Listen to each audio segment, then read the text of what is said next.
सुप्रभात बच्चों, मैं आपकी हिंदी की अध्यापिका नीलम सिंह हूँ। आज हम कक्षा में तमिलनाडु पाठ का पठन पाठन करेंगे। तो बच्चों, पाठ को शुरू करने से पहले हम आपसे कुछ प्रश्न पूछते हैं। भारत में कितने राज्य हैं? बिल्कुल सही पहचाना, भारत में 29 राज्य हैं। बच्चों, भारत के दक्षिणी छोर पर कौन सा राज्य है? भारत के दक्षिणी छोर पर तमिलनाडु राज्य है। भरतनाट्यम किस प्रांत का नृत्य है? भरतनाट्यम तमिलनाडु प्रांत का नृत्य है। तो आज हम लोग तमिलनाडु के बारे में ज्ञान प्राप्त करेंगे।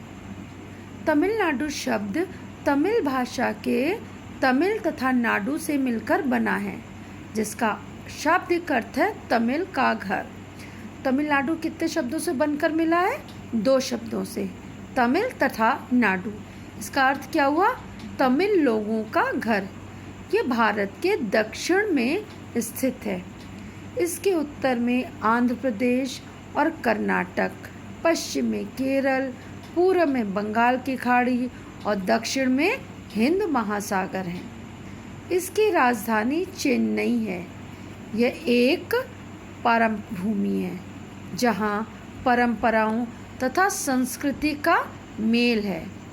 यहाँ का प्राकृतिक वातावरण बरबस लोगों को अपने ओर आकृष्ट कर लेता है। मतलब यहाँ का प्राकृतिक जो वातावरण है वो बहुत सुंदर है, जो लोगों को अपनी तरफ आकृष्ट कर लेता है कि यहाँ पे इतना सुंदर है कि लोग अपने आप आकृष्ट होकर के वहाँ पे घूमने के लिए चले जाते हैं। कहीं नारियल और केले के वृक्षों की कतारें हैं, तो कहीं आम और काजू के बगीचे। पहाड़ियाँ तो चाय और कॉफ़ी के बागानों से ढकी हुई हैं। प्राकृतिक सौंदर्य तथा मंदिरों की प्रचुरता के कारण इसे मंदिरों का राज्य भी कहा जाता है। यहाँ इतने सारे मंदिर हैं कि इसे मंदिरों का राज्य भी कहा जाता है। मदुरई, कांचीपुरम, ममल्लापुरम आदि शहर तो विशाल मंदिरों के लिए प्रसिद्ध हैं। कांचीपुरम और तंजौर स्थित शिव मंदिर, मदुरई का मीनाक्षी मंदिर वास्तुकला तथा मूर्ति कला का अनोखा संगम है। यहाँ कांचीपुरम के जो मंदिर और तंजौर के जो मंदिर हैं, ये पूरे विश्व में अपनी वास्तुकला और मूर्ति कला के लिए प्रसिद्ध हैं। यहाँ पर हुई मूर्ति की जो नक्काशी है, जो खुदाई है, वो वहाँ देख करके ऐसा लगता है कि मानो ये मूर्तियाँ ना होकर सजीव कोई स्त्री या पुरुष नृत्य कर रहे हों। मंदिरों की दीवारों पर बनी हुई शिव, गणेश, पार्वती, नंदी तथा अन्य देवी देवताओं की मूर्तियाँ अत्यंत सजीव लगती हैं। मतलब वो उकेरी तो गई हैं, बनाई तो गई हैं पत्थरों पर, परंतु ऐसा लगता है ये पत्थर नहीं है, ये अभी बोल पड़ेंगी।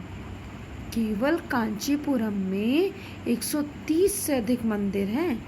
इन मंदिरों में स्तंभ वाले मंडप हैं, जिन्हें बड़े बड़े पहाड़ों को काट कर बनाया गया है।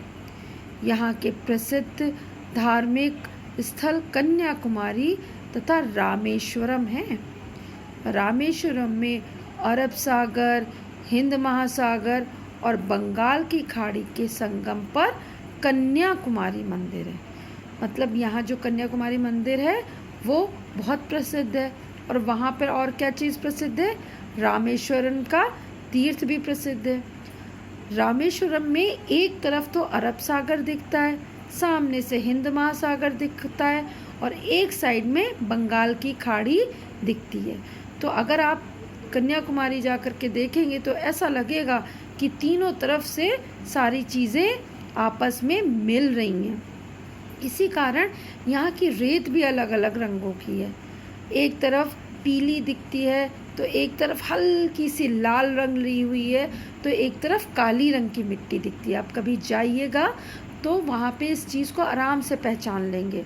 और एक बात और बताऊँ बच्चों, जब आप लोग वहाँ घूमने जाओ तो वहाँ आप देखोगे कि पैकेट में भी इस तरह की रेत मिलती है। अब यहाँ आगे बढ़ते हैं। यहाँ जो सूर्योदय का दृश्य है वो बहुत मनमोहक लगता है। मनमोहक माने मन को मोहने वाला, जिसे देखने के लिए अनेक पर्यटक आते हैं। पर्यटक माने जो लोग घूमने आते हैं। तो इस देखने के लिए, यहाँ के सूर्योदय को देखने के लिए बहुत सारे लोग आते हैं। रामेश्वर के मंदिर का संबंध रामायण से है। ऐसा माना जाता है श्री राम ने शिव जी की यहाँ आराधना की थी। बच्चों, श्री राम ने शिव जी की आराधना यहाँ जानते हो कब की थी? जब वो श्रीलंका पर आक्रमण करने जा रहे थे। जब माता सीता का अपहरण रावण ने कर लिया था, तब वो श्रीलंका पर जब लड़ाई करने जा रहे थे श्रीलंका में रावण के साथ में, तब उन्होंने इसका जो ये रामेश्वर मंदिर है इसका निर्माण किया था।